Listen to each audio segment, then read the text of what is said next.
ছোট বন্ধুরা আসসালামু আলাইকুম। আজকে রেসিপি দেখাবো, একেবারে শর্টকাট রেসিপি। এটা হলে কি মাছ বলতে পারেন? কেউ যদি বলতে পারেন তাহলে একটু ভালো হতো, কমেন্ট বক্সে একটু জানিয়ে দিবেন। আর এই মাছটা আজকে ছোটো ছোটো করে আমি ভুনা করব। এটা কিন্তু খেতে খুব সুস্বাদু হয়। আর বাচ্চারা নানা বায়না করে, ভাই এই বড় মাছ খেতে চায় না, ছোট মাছ খেতে চায় না, এদের জন্য আর কি এরকম করে একটু ভেজে তারপর রান্না করব। একেবারে শর্টকাটে রান্না, অল্প সময়ের মধ্যে হয়ে যাবে। তা মাছটা একটু ম্যারিনেশন করে নিচ্ছি, একটু হলুদ দিয়ে, লবণ দিয়ে, একটু সামান্য একটু মরিচের গুঁড়া দিয়ে দিলাম। একটু ভাজার সময় একটু মরিচের গুঁড়াটা দিলে একটু লাল কালার হলে এটা আরও দেখতে সুন্দর লাগে আর খেতেও ভালো লাগে। তো একটু মেখে নিচ্ছি। বাচ্চাদের বায়না আর মাদেরও বায়না, মারাও আছে এরকম যে খেতে চায় না। আসলে কীভাবে রান্না করলে খেতে পারবো, কীভাবে কী করলে খেতে পারবো সিদ্ধান্ত মারাও নিয়ে আসে। যেমন আমি কিন্তু মাছটা, ছোট মাছটা খেতে খুবই আমার কাছে প্রিয়, কিন্তু আমার বাচ্চারা ছোট মাছটা খাবে না। আর বড় মাছটা দেখলে আমার রান্না করে যতই সুন্দর করে, রান্নাটা বেশ সুন্দর হয়, মজা করে সবাই খায়, কিন্তু আমার কাছে ভালো লাগে না, ছোটো মাছ খেতে ইচ্ছে করে। এই আর কি ডিফারেন্স হলো এটা, আর কোনো দিচ্ছে নেই। তা এভাবে করে মাছটাকে একটু হালকা একটু ভেজে নেব। একেবারে কটকটা করে ফেলবো না, তাহলে কিন্তু পেঁয়াজগুলো যে দিয়েছি সেগুলো এই দু টুকরা মাছ দিয়ে এরকম করে ভেজে সুন্দর করে রান্না করে খেতে পারবেন অল্প সময়ের মধ্যে। হতে থাক, আর এদিকটা মশলা নিয়ে নিচ্ছি। এখানে হলো আদা রসুন, আর এটা হলো পেঁয়াজ, আর এখানে নিয়েছি পেঁয়াজ কাটা, একটু কিপ করে কেটে নিয়েছি, বড় সাইজের একটু ছোটো সাইজের, সবগুলো একত্রে নিয়ে নিচ্ছি। রসুন আস্তে আস্তে। এখন দিয়ে দিচ্ছি লবণ, দিয়ে দেবো হলুদের গুঁড়া, সব একসাথে একটু পেস্ট বানিয়ে সাথে সাথে দিয়ে দেবো, তাহলে এটা সবচেয়ে ভালো হবে। হলুদের গুঁড়াটা একটু কম হয়েছে, তার জন্য একটু দিয়ে দিলাম। এখন দিয়ে দেবো মরিচের গুঁড়া। এটা হলো রাত এখন 9টা বাজে, 9:30 বেশি বাজে, এর জন্য সরি বন্ধুরা, 10টা বেজে গেছে রাত। আমার ইচ্ছে হলো তাই আমি করে নিলাম, বাচ্চারা কী খাবে, তা এখন এটা দিয়ে বায়না আরাম করে, তা এখন এটাকে পেস্ট বানিয়ে নিচ্ছি। সব একসাথে মিশিয়ে যে আদা আর পেঁয়াজটা এটাও কিন্তু চলে যাবে। বাস আমার অলরেডি রেডি, আর কোনো মশলা আমার এখানে লাগবে না।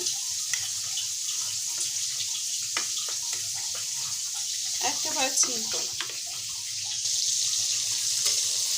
আর মাছগুলো একা একা উঠে যাচ্ছে।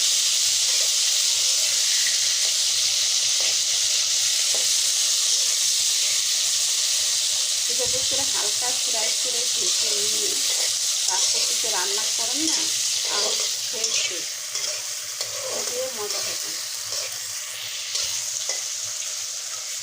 আর একটু ভেজে নিচ্ছি হালকা করে।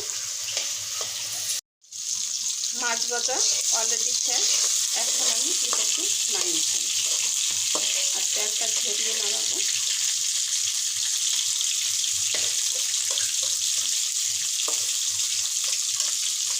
এখানে আপনারা ইচ্ছে করে 4-5 জনের বেশি খেতে পারবেন, যেহেতু এই মাছগুলো অনেক এখানে কম না বন্ধুরা। এই দুটো মাছ দিয়ে ছোটো ছোটো করে কেটে নিয়ে তারপর এরকম করে রান্না করলে কম হয় না, অনেক বেশি হয়। এখন দিয়ে দিচ্ছি সেই মশলাগুলো, টমেটোর সাথে দিয়ে নিচ্ছি, জালটা কমিয়ে নিচ্ছি।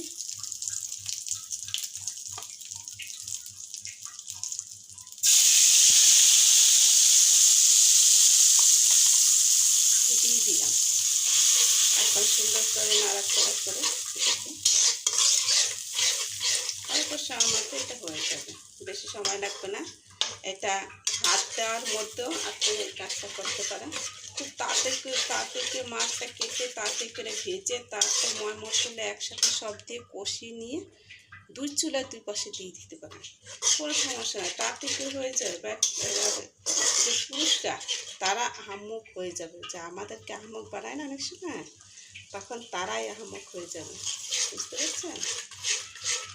এটা সুন্দর করে এখন কষিয়ে নিচ্ছি, খুব সুন্দর করে কষিয়ে নিয়েছি। এখন দিয়ে দেবো কাঁচামরিচ একটু ছোটো ছোটো করে কেটে নিয়েছি। এখন কষানোর শেষ বন্ধুরা, মাছটা দিয়ে দিচ্ছি। আর দেখো কত সুন্দর লবণীয় লাগছে। আসলে এই মাছ দিয়ে গরম ভাত দিয়ে খেতে খুবই অসম্ভব মজা। আর শীতের সময় এখন যে যেরকম করে রান্না করেন, শীতের সময় কিন্তু এলোমেলো করে রান্না করলে সেই রান্নাটা অনেক টেস্ট আসে, অনেক মজা লাগে। কেন বলেন তো?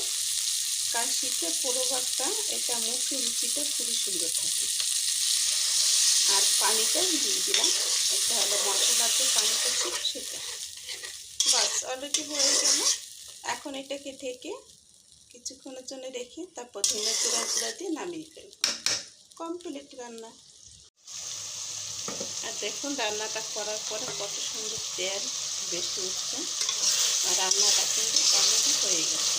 এখন একটুখানি ধনে জিরা দিয়ে দিব, ভাজা জিরা আর ধনে জিরা একসাথে করে রেখে দিবেন দিতে, কারণ চটপট করে রান্না করতে গেলে এগুলো লাগে। তাই একটু দিয়ে দিচ্ছি, যাতে ধনে পাতা আছে এখন খেয়ে যাবে রাত্রে, তাই ধনে পাতা আনলাম না।